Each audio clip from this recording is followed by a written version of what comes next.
Korinto 5:4-7. Habang kami ay nasa toldang ito, kami ay dumaraing na nabibigatan, hindi sa nais naming maging hubad, kundi dahil nais naming kami mabihisan pa, upang ang may kamatayan ay lunukin ng buhay.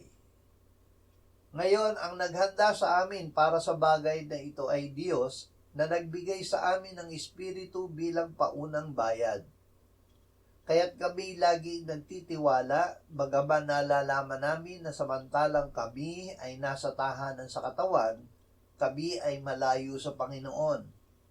Sapagkat kami ay lumalakad sa pamamagitan ng pananampalataya, hindi sa pamamagitan ng paningin. Mamuhay sa pananampalataya.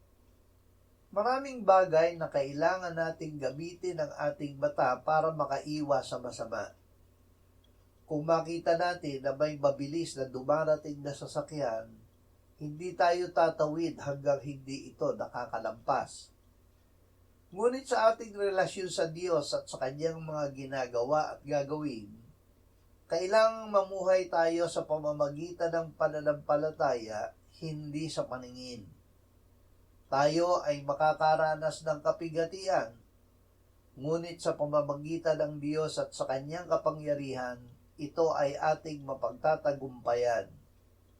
Hindi natin nakikita ang Diyos, ang Kanyang kaharian at katuwiran, ngunit ayon sa salita ng Diyos at sa pananampalatayang bunga nito, siya at ang Kanyang kaharian ay ating hahanapin, kaya't makatitiyak tayo na lahat ng ating pangangailangan ay Kanyang tutugunin.